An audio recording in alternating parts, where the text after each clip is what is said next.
안녕하십니까, 홍인입니다.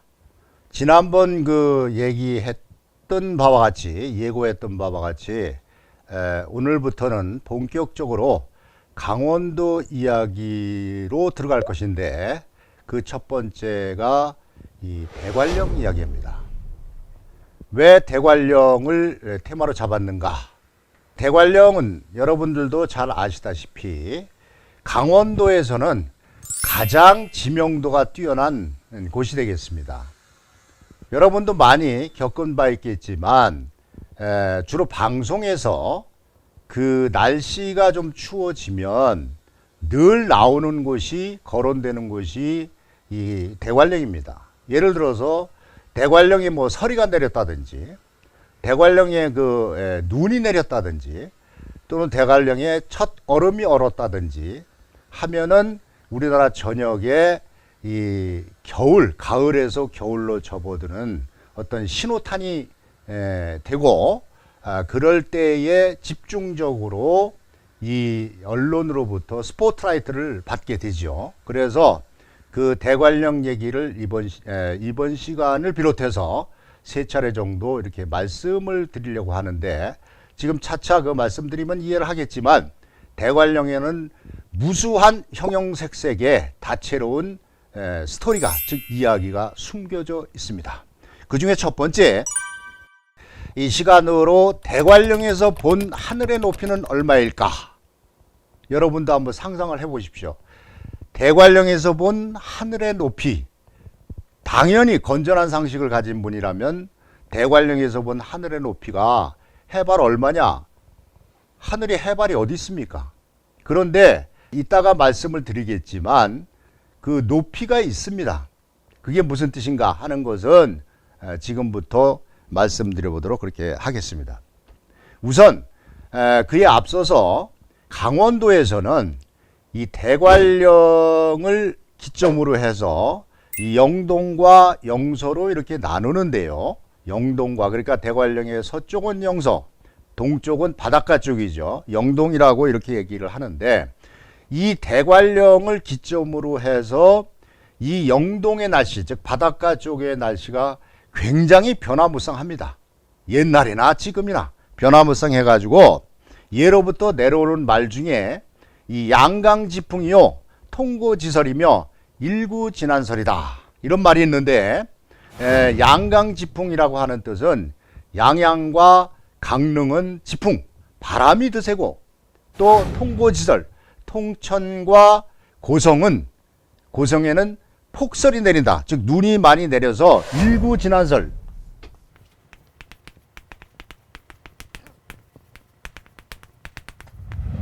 워낙 그 날씨가 변화무쌍하기 때문에 한입 가지고 뭐라고 설명할 수가 없다 할 정도로다가 변화무쌍한 날씨, 또 아주 험악한 날씨가 종종 일어나곤 한다, 이렇게 말씀드릴 수 있겠는데, 이와 관련해서는 재미있는 이야기 중에 하나가 온 이야기가 있습니다. 온 이야기. 무슨 뜻이냐면, 이 대관령의 서쪽, 즉 영서에 살던 사람이 하루는 날씨가 하도 더워서 벗고 영동으로 갔다가 얼어 죽고, 반대로 이쪽에서 영서에서 날씨가 하도 추워서 껴입고 갔다가 영동으로 가서 쪄서 죽었다, 즉 한증막으로 들어갔다, 뭐 이런 뜻이 되겠습니다. 그런 우스갯소리도 있고, 또 이 아까 말씀드린 대로 워낙 변화무쌍하고 강풍이나 폭설이나 이런 게 많이 일어나기 때문에 강릉을 중심으로 하는 영동 지역에서 내려오는 말 중에 이 강풍이나 또는 폭설로 인해서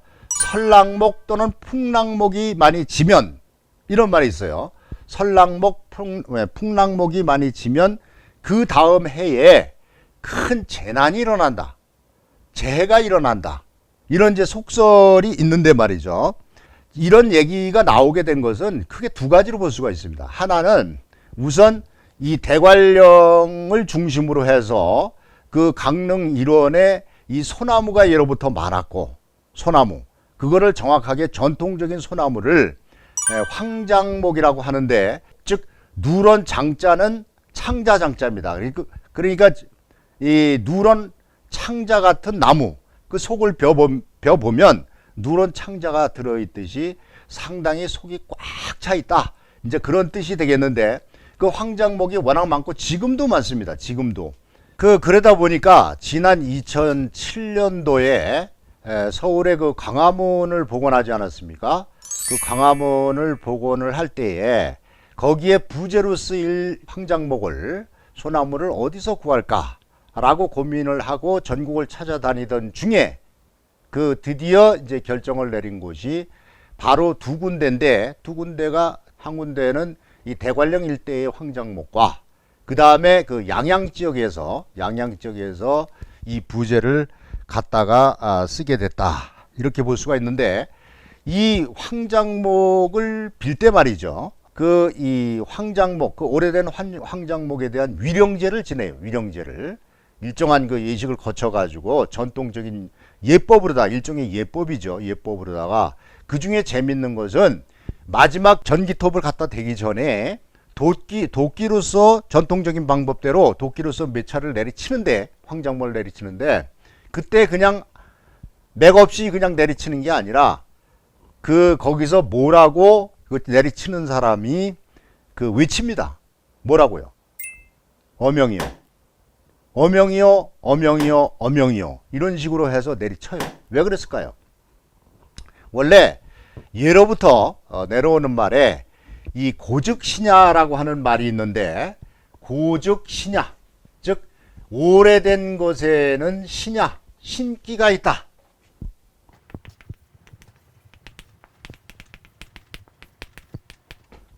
오래된 것에는 신령스러움이 있다. 그래서 함부로 그것을 해하다가는 우리가 소위 쓰는 말로 동티가 난다.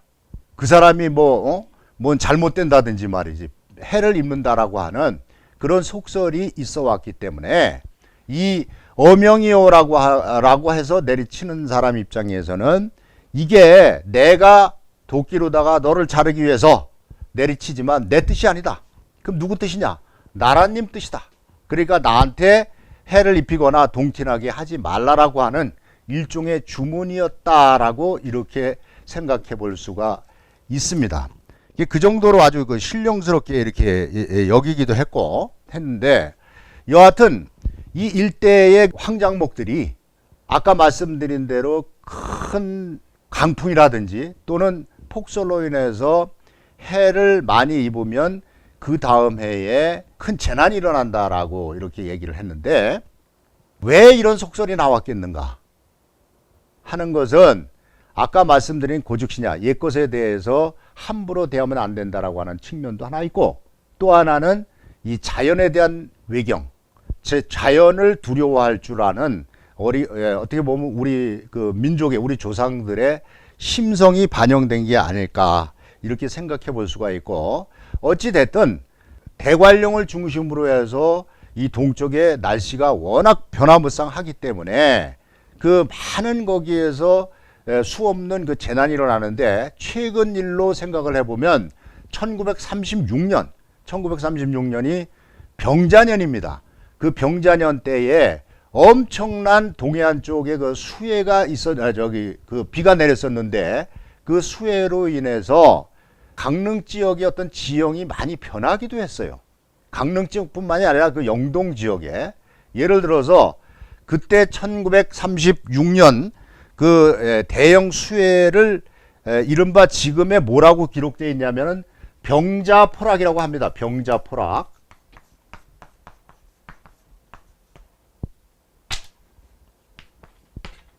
이건 아까 말씀드린 대로 1936년이 병자년에 일어난 포락이다 하는 말은, 보통 요즘도 비가 많이 오고 있습니다만은, 이 폭우가 내리고 이렇게 되면은 자칫 그 논밭 같은 게 옛날에 떨어져 나갔어요. 아예 쓸려가지고 그것을 떨어져 나간 것을 포락이라고, 그래서 병자포락이라고 이렇게 지금도 기록이 돼 있는데, 그때에 어느 정도 피해였냐? 지금의 그 강릉 위에 양양이 있지 않습니까? 양양에서만 약 500명 또는 550명이라고도 하는데, 그 정도가 실종이 됐다. 한 군에 말이죠. 그러니까 엄청난 피해라고 그렇게 볼 수가 있고, 또 지금의 이 강릉 지역의 대표적인 젖줄은 남대천입니다. 남대천. 이 남대천은 강릉 가면 얼마든지 볼 수 있고 대표적인 젖줄인데, 그 남대천이 그 수해가 병자포락이 일어나기 전에는 굉장히 구불구불했다고 그래요. 곡선으로 구불구불했는데 지금 가서 보시면 알겠지만 그것이 지금은 거의 직선으로 다 이렇게 돼 있거든요. 그게 바로 이 병자년 1936년 병자년 때의 그 집중폭우로 인해서 물길조차도 달라졌다, 이런 말씀을 드릴 수 있을 것 같습니다. 그리고 또 하나는 이 아까 말씀드린 대로 대관령 동쪽의 날씨가 워낙 변화무쌍해 가지고 아주 재미있는, 뭐라고 그럴까, 일종의 그 제사 또는 그 이 어떤 신을 모시는 자세, 그때는 뭐 지금이야 뭐 믿는 사람 별로 없지만 산신도 있었고 천신도 있었고 이런 그 예식 같은 게 있는데, 그거를 그 영등제라고 그래요. 영등제라고 하는데, 영등이라고 하는 말은 주로 물론 이것이 동해안 쪽의 바닷가에만 있는 건 아닙니다. 제주도도 있어요. 제주도도 있는데 영등이라고 이렇게 쓰거든요.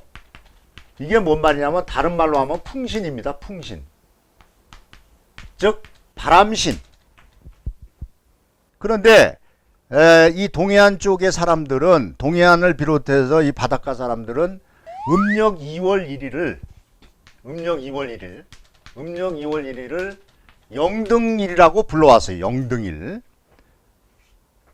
그리고 이 2월달을 영등월이라고 그렇게 얘기도 했고, 그러면 이 영등이 뭐냐? 한마디로 해서 영은, 이게 지금 저기 간자체로 제가 썼습니다만, 우리가 홀령, 신령 할 때 영혼, 영기, 이런 말의 영자고, 영이 올랐다 라고 하는 뜻인데, 결국은 하늘에서 바람신이 내려왔다. 또는 이거를 여자로다, 그 할머니로다가 이렇게 대치를 해가지고 영등 할머니라고도 그래요. 그래서 영등 할머니가 2월달에 이렇게 내려오면 그 엄청난 동해안 쪽에 이제 바람이나 이런 것들이 불기 때문에, 사실상 음력 이때 2월 1일이면은 꽃샘추위가 한창 극성을 부릴 때입니다. 그때가. 그러다 보니까 꽃샘바람이라고 하는 것이 그때 많이 활성화되고 있는 상황이죠. 그러다 보니 이 바닷가에 사는 사람들이니까 주로 어부들이 많았을 테고, 그 어부들은 바닷가에 나갔을 때 제일 두려운 존재가 뭐겠습니까? 강풍입니다. 바람. 그래서 이 바람을 모시는, 바람신을 모시는 제를 지내 가지고, 그 예를 들어서 뭐 이런 것도 있어요. 자기 집 앞에, 어부의 집 앞에다가 황토를 이렇게 해 가지고 깔아놔요. 그러니까 무슨 얘기냐면, 황토라는 건 누런색이라고 하는 것은 원래 예로부터 중국의 황제도 황색 골룡포를 입었듯이, 우리는 붉은색이었지만 입었듯이 굉장히 고귀한 색깔이라고 이렇게 봤기 때문에, 이 영등 할머니를 모셔오는데, 이른바 지금 뭐죠? 그게 그 연예인들 이렇게 할 때에 하는 레드카펫, 레드카펫 같은 거죠. 그걸 깔아놓고 모시기도 하고, 또 하나 재밌는 것은 이 영등월, 즉 2월 달에는 이 어부들이 바다에 안 나갑니다. 안 나가고 집에 머물러요. 집에 주로 머무르면서 그 고기를 잡지 않는 것은 물론이고 사람들도 만나지 않습니다. 지금 우리가 이 세계적으로 코로나 사태 때문에 굉장히 애를 먹고 있는데, 이때의 상황에 빗대어 보면은 지금 우리가 흔히 쓰는 말로 사회적 거리운동, 거리두기를 하지 않습니까?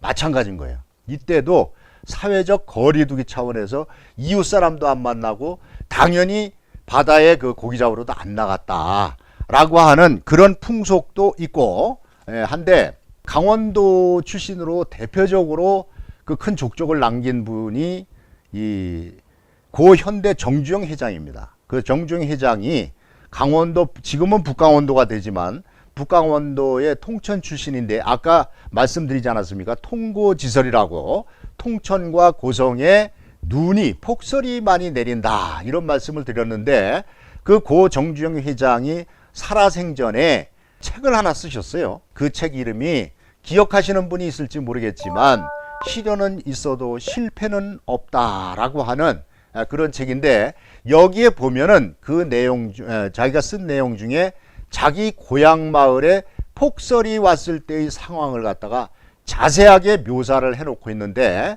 제가 이 우리 사나이 인문학을 입히다 1권을 쓸 때에 그 부분을 인용한 적이 있습니다. 그 내용을 한번 제 책을 통해서 간단하게 그 부분을 한번 낭독을 해보도록 그렇게 하겠습니다.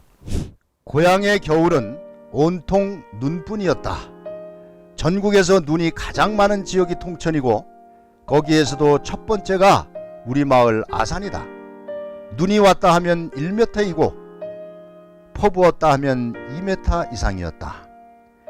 세상 물정에 워낙 어두웠던 우리는 마을이 눈에 파묻히면 조선 천지가 다 그런 줄 알았다 라고 제가 간단하게 요약해서 말씀을 드렸지만, 그런 내용을 적고 있는 것도 바로 지금 우리가 말씀드리는 당시의 영동 지역의 그 변화무쌍한 또는 어떤 이 심한 어떤 폭설이라든지 폭우라든지 이런 기상이변의 얘기를 반영한 것이 되겠다, 이렇게 생각을 할 수 있겠습니다.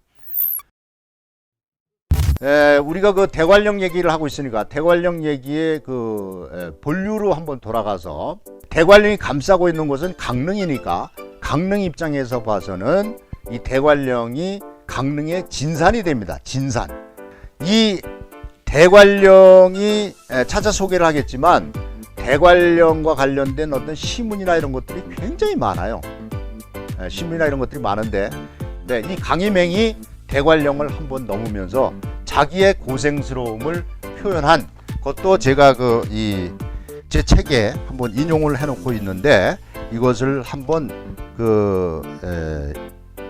말씀드리는 걸로, 읽어보는 걸로 이 시간을 마치도록 하겠습니다.